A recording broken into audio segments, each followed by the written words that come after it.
Hey folks, welcome back to Let's Play Trials of Mana. I'm the Mysterious JG.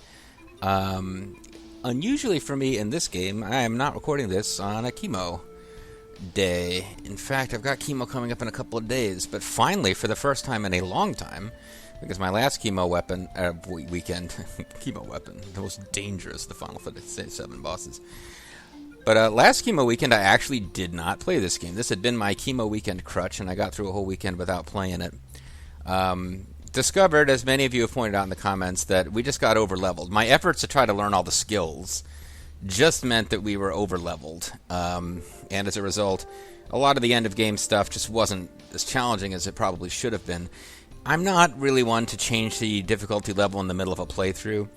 I've been talking about and still intend to do another playthrough as Kevin is the main. I don't think I'm going to do that immediately. I think I'll come back and I think I'll play something else and come back to this and do a Kevin run later. Give people a chance who care about this series to get caught up, finish watching it. And the pace, 5 videos a week, that's a bit much of a time ask for people who are only kind of, you know, somewhat interested and want to follow it, but it's not like their main thing that they want to watch all the time.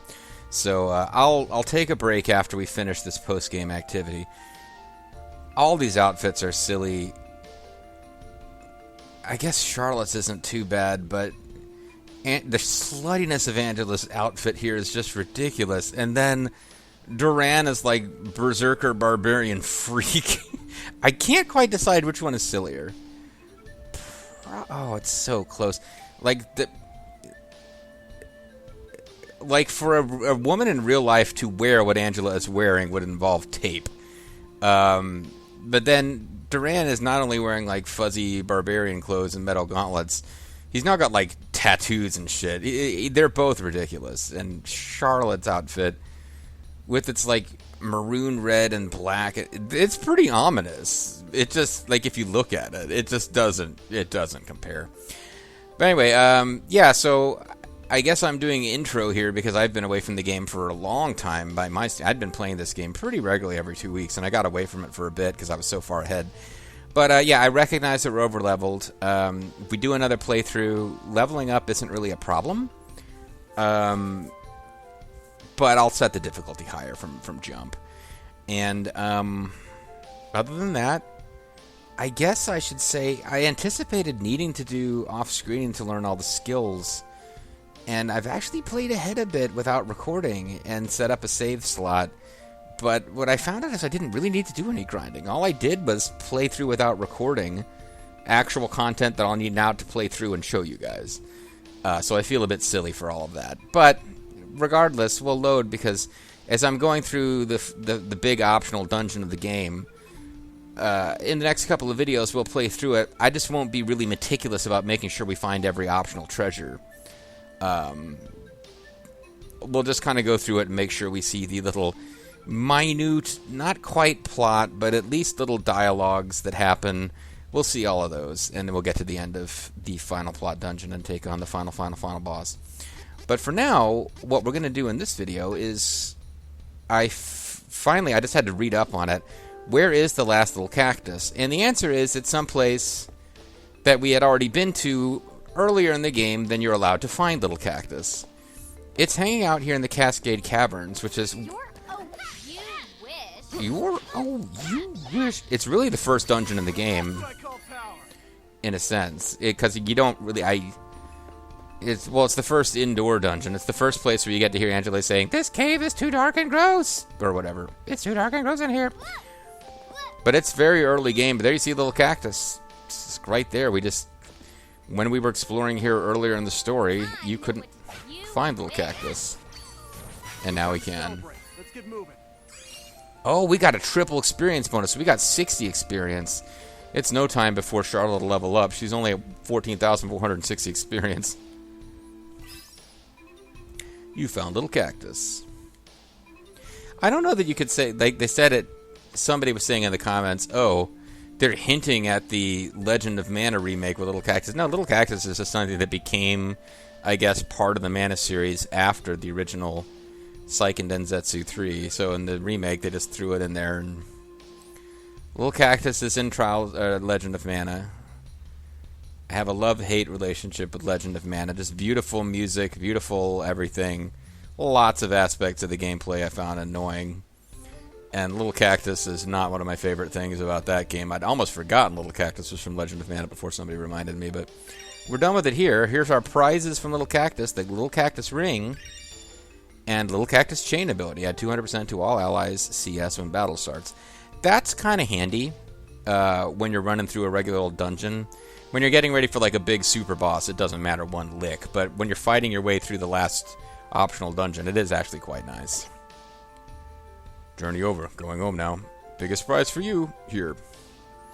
So there we are. That's Little Cactus sorted. So now we just got to get out of this dungeon, which shouldn't really be that difficult for us. Holy City Wendell. I keep thinking you can somehow teleport out of these places, but what you need is Flamey's Drum, and it doesn't work indoors for, you know, readily apparent reasons and all. I guess they killed a couple of enemies before I could even run away. It's over. But now that we've got the last little cactus, I guess I should show you what the little cactus items do. I don't think I'm going to be getting either of them set up now. The second to last little cactus prize, where it helps you get better drops from seeds, was the one I was the most excited about, except that, you know, if you're grinding while watching other people's Let's Plays and whatnot, it kind of doesn't matter. But, so we got a little cactus ring, which will do what? Fill CS gauge when walking while equipped. And,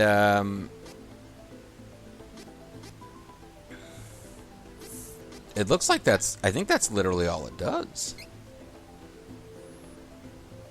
How would how can I unequip this thing just to compare Little Cactus Ring to having nothing at all equipped?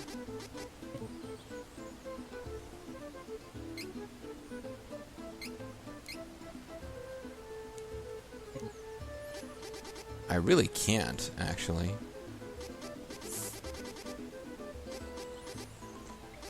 So I can't really compare this to having nothing at all equipped, but its stats are not as good as the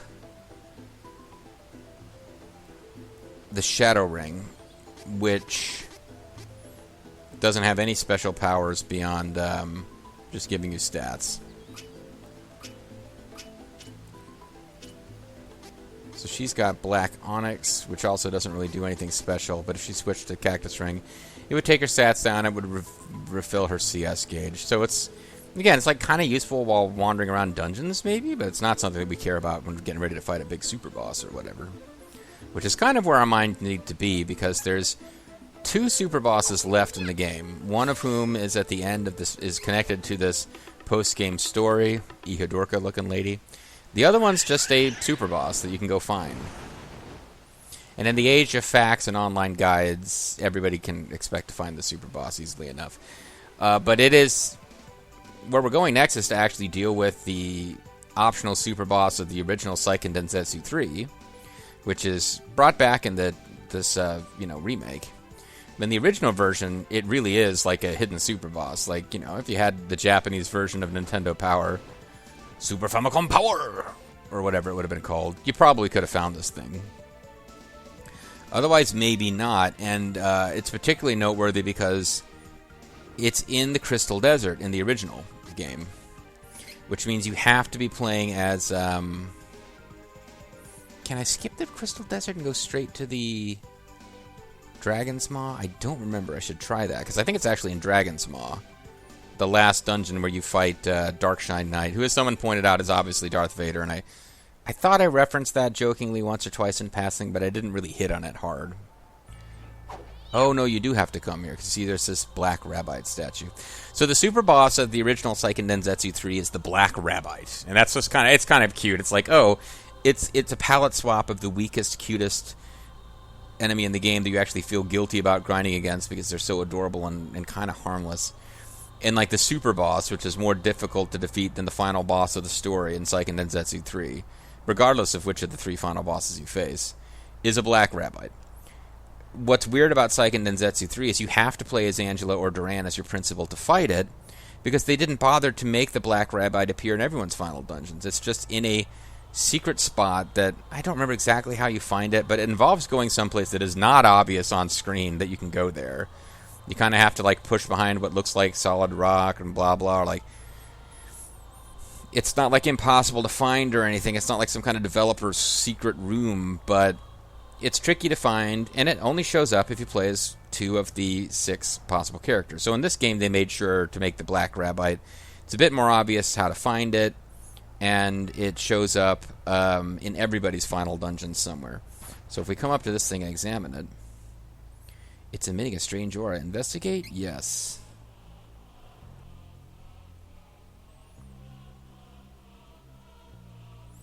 Oh great, we have to load a scene now. Thanks, game. I'm trying to remember. I did mess around with this off screen. I don't think you even fight through the dungeon. I think it just like takes you straight there, kind of, sort of. So we investigate. Oh yeah, it just warps you right here. And in fact, there was a fence there. Yeah, that gate is now open. Meanwhile, Angela's still doing kissy poses. So what we really need to do now is make sure everybody is maximum kind of set up for a super boss. So we got quick shot 2, damage to enemy with 100 hit points increased by 30%. Not worth using against a boss. That's great against mobs, terrible against bosses, because you get one shot with a little bit of a boost, and then from then on out, that slot is not helping you at all. So we'll switch that off for Enigma, which makes her hard to target. Meanwhile, she's got Wound Magic all. So she's getting a big increase to magic damage from this. She's increasing magic and defense when battle starts. That's temporary, but it's still probably worth using. She's recovering MP. She can't be knocked down. She's recovering MP, probably faster. We probably don't need Ignition and Mana Blessing at the same time, but Loving Miracle, decrease MP needed for moves. This might be going too far towards not having her need magic. I might want to just do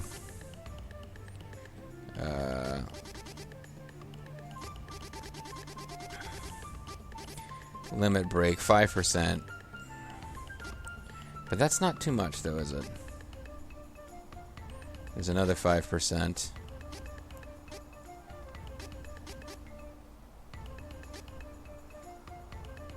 It might just be that I didn't think the little 5% boosts were worth taking up a whole slot.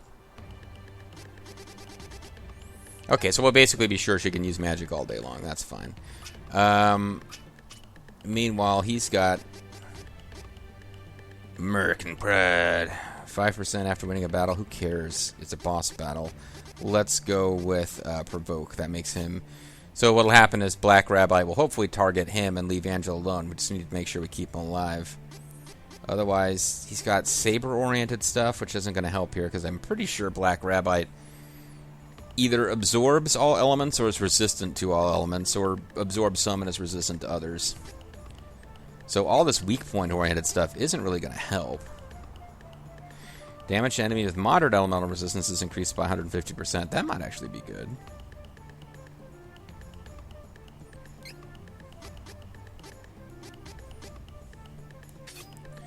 Then Provoke, Broken Lines, 30%. 30% chance of increase. Defense to increase. That's a good one. Weak point, again, I don't think it has weaknesses. 45% chance of causing burns. That's not terrible.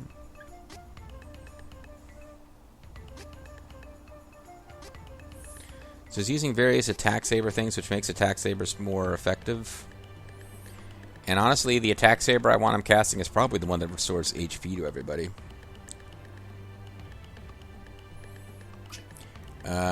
And then that brings us to Charliotto. Survive, close call, recovery's good, super summon's okay. Heal CS boost is a waste of a slot against a boss. Stat. Decrease effect time shortened by 50%.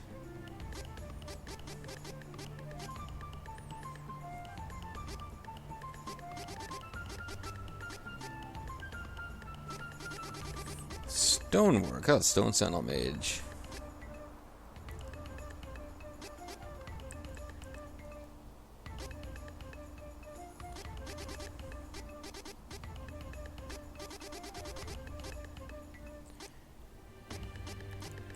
Power attack damage, damage defense.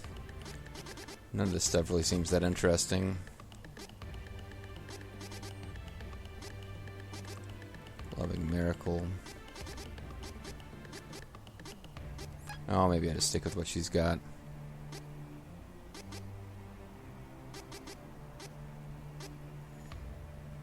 Oh, that's CP while healing. That's actually not bad. That's not the end of battle. I thought it was the end of battle. Okay.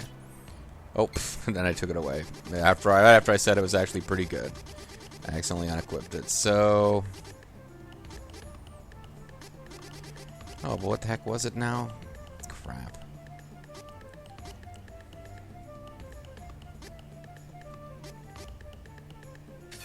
Yeah. Well, we have a little slot here that we could use. And honestly, I already had a slot.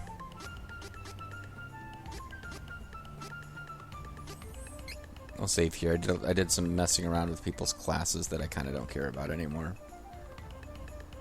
I think I might have switched back to Grand Divina. I don't really remember. Because we're just going to jump from here right into the last optional dungeon. So, we don't have full blue meters, which is probably a mistake.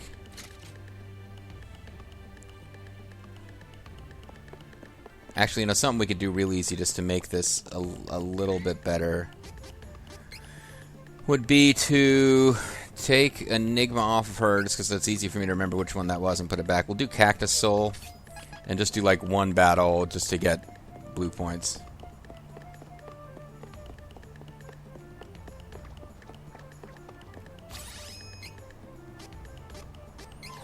It's Kid Zombie Dragon.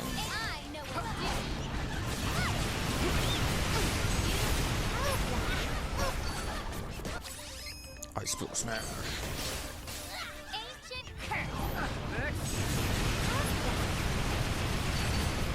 Of course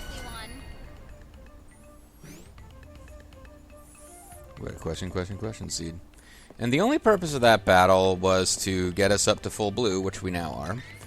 I guess I could just grind 2 or 3 more battles. Maybe I should do that. Just level Charlotte up once. Kind of depends. How many battles are there to do around here?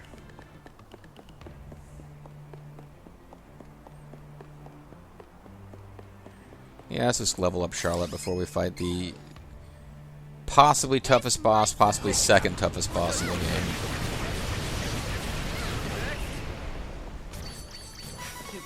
Properly in this cramped cavern. Actually, it's going to take more battles than I anticipated, so let's forget about that. And just see if we can sneak in this battle before the video's over. But we will switch Angela back to her Enigma, so that she can just go around pounding the Black Rabite with Ancient Curse. Kind of ideal. As again, I think the idea with the Black Rabite was it absorbs elements. Or resists elements. But Ancient Curse, and so is Show Us Doppelganger and Glitter Dust, so that would have been kind of the same. But yeah, Ancient Curse, highest damage, multi-target. Not that that helps in particular, but it's the highest damage non-elemental spell in the game. Kind of perfect for this fight. A powerful enemy lies ahead. The outcome of the battle will not affect the main story. You can return to this enemy even if you turn back now. Proceed? Yeah. Are you certain? Yes. Really, really sure? On normal difficulty, maybe on a higher difficulty this is like impossible, but it's this cute little Rabite. It ain't that bad.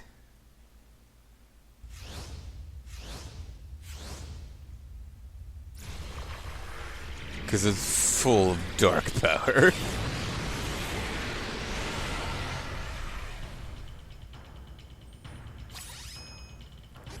So the first thing is ever against a boss that we want to do is throw down Dark Curse.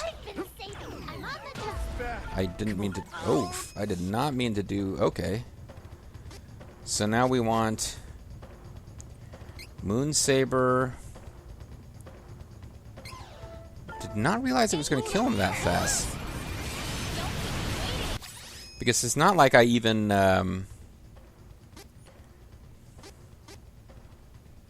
Oh, she's already healed him. Yeah, okay. Might be a little trickier than I thought because it really is really damaging Duran very quickly.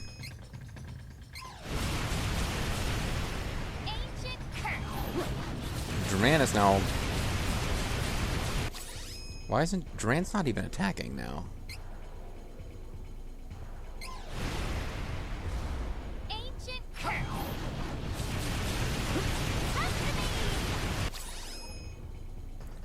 Something really weird with Duran. He's not attacking it.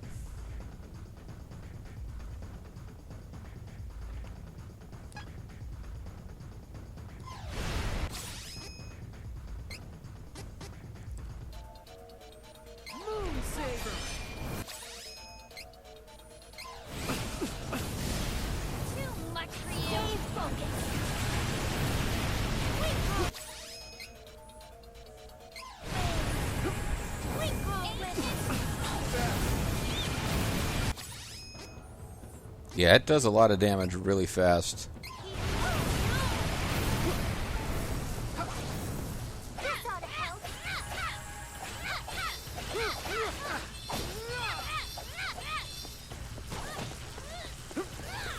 Oh, it's even summoning guys.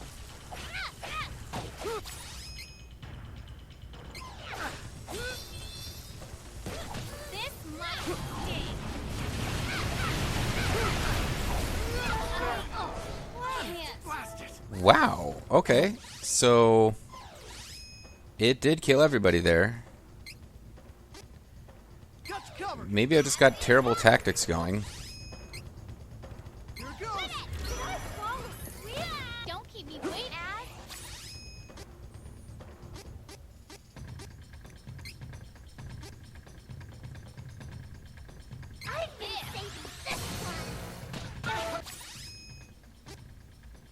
It's doing tremendous damage even on the opening difficulty level here.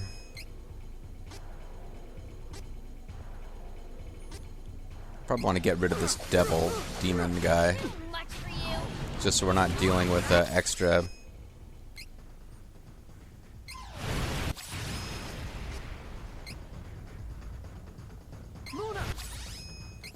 Because it doesn't seem to, he doesn't seem to give two craps about Moon Saber, or at least it doesn't seem like Duran's really physically attacking him much. It looks like I completely missed. So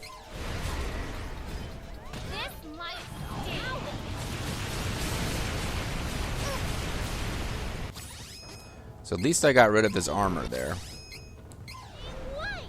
But yeah, had some party members killed. I'm having to heal after almost every attack. This is more like it as far as a boss fight goes.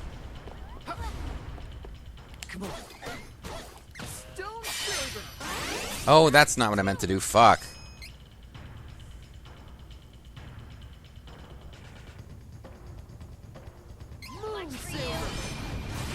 I was trying to do a whole different thing.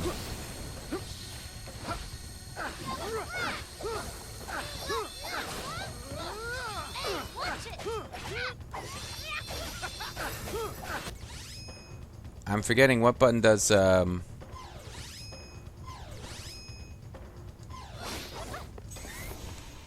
this is what I wanted. Oh, don't hit the... Yeah, always hitting the demon. That was a waste. It'll be killed, but it's not what we should be targeting.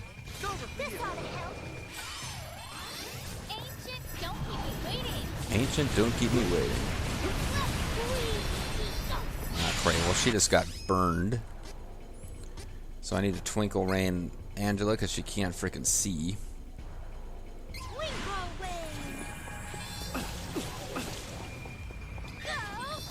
Where is that son of a bitch? Ton Annihilation. I don't think we've seen this on screen. It's kind of fun. She freezes something and drops a weight on it, and then the weight isn't enough to actually break her stuff.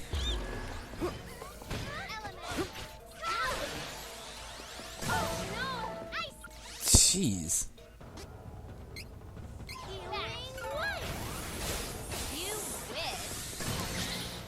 Wham Blast. I'm just trying to use everybody's specials.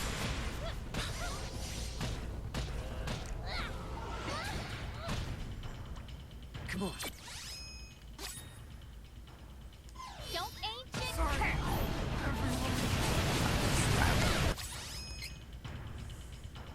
Here. That's better. I'm on the. This ought to help. Don't keep me waiting. Yeah, that frickin' I-beam thing is killer. I don't seem to have figured out a way to avoid it at all. And it does a lot of damage. I should be using some Poto oils here. Here we go.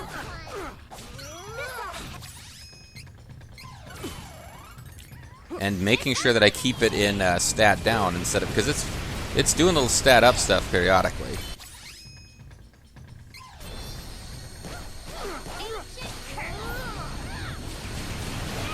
Magix doesn't seem to... well, actually, it was doing pretty well here. Damn it! Oh, I thought we had it. I thought we had it.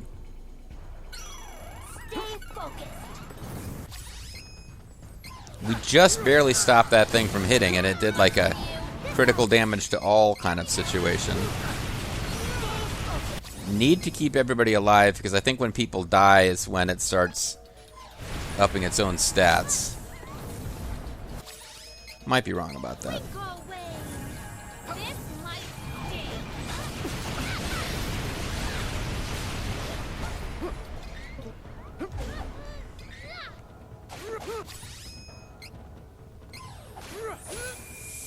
Ancient curse.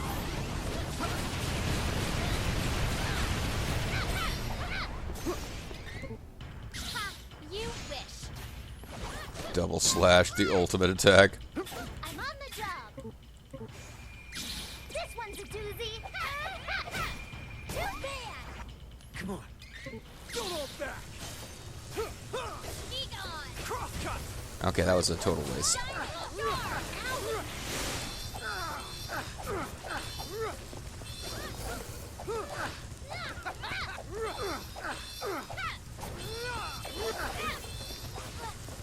Well, we're not gonna make it, are we? Don't think we made it. Yeah, we didn't make it. That sucked. So this has been a bit of a fight. Got you covered. No more. Here it goes. Thanks for that.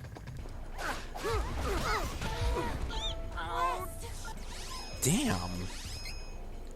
It's already gone again already. Blast it.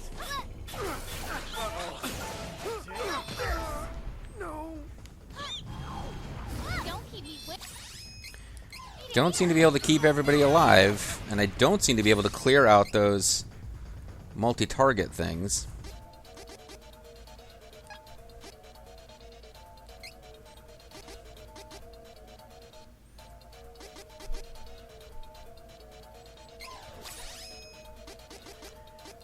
But yes, first fight in a while. It's the final ultimate optional boss fight, but it's the first fight in a while that's been this kind of a challenge.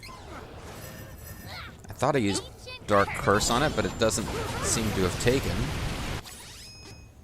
Maybe I applied it by mistake to the stupid demon. I was trying to.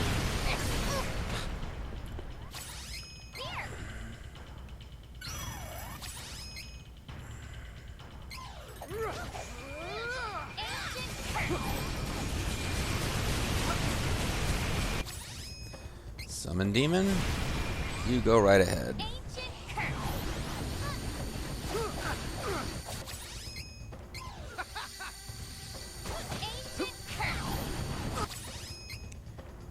Damn it. I think that thing just fired off. Wasn't able to stop it again. And it killed Angela as I was using her to try to use a healing item. It killed her.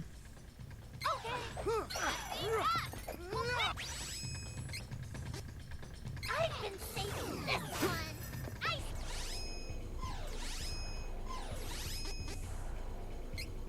This ought to help.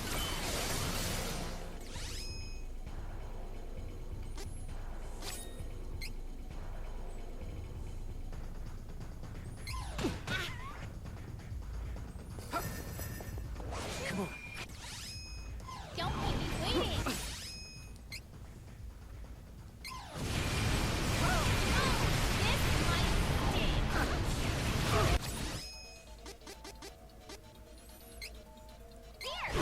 Well, probably should have used some more of those stat up items that kind of been hanging out in the inventory, not getting used.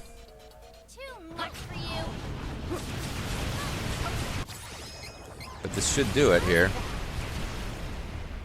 And those various other demons hanging out, they can't survive without the dark power of the Black Rabite, which isn't even defeated. It's just like, nah, you guys aren't even worth my time. 1 experience, no gold. Defeating Black Rabite has granted you a new ability. Obsidian Power, Black Rabite Chain ability. 0 MP needed for move in battle. So that the way that works is it should be, okay, that's 1 slot. You can take up on Angela and she no longer has any concerns about using MP. But I did play it around a little bit off screen. I have to be honest, I beat the Black Rabite off screen. Remembered it being tough, although not quite as bad as that. It didn't have a particularly great fight there. I don't know that it works that way. It still seems like she gets drained of MP for some reason. Maybe because she has other things that boost the power of her magic? I don't know. But we are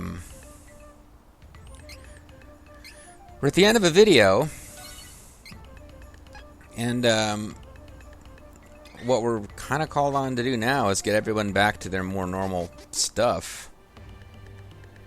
Decrease MP needed for moves by 40% certainly could be replaced easily with whatever the obsidian power, or wherever that is. Here we go. Then ignition, covering MP.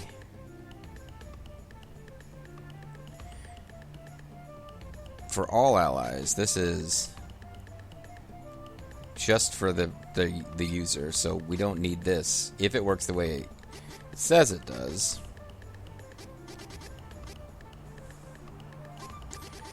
Could probably do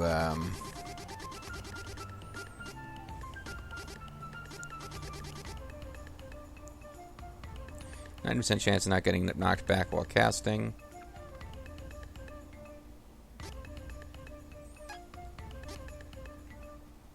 Yeah, she's already got that. Alright, I'll figure this out off screen. So when we come back next time, we've really got nothing left to do in this place other than, well, nothing, because we beat the Black Rabite. So when we come back next time, we'll be going into your post-game. I like the way they did it. There's actually more story than I would think. They introduced this new villain, but they also give every character their own little fairly short quest to get their 4th class. So now we've done that, we've beaten the Black Rabite. There's nothing left to do but power our way through the final dungeon, fighting our way to Evil Zone to face Ihidorka, a being capable of existing in multiple dimensions. If you're not familiar with Evil Zone, check out Boba's Let's Play. It will become fairly apparent why I associate the female villain that we don't really see her face other than her talking, oh, sexy, oh, yeah, while she wakes up in some weird dimensional whatever. It'll make sense why I'm referring to her as Ihidorka if you can be bothered to check that out. If you can, or if you can, either way, I'll catch you next time as we head for our boss battle showdown with the evil Anise.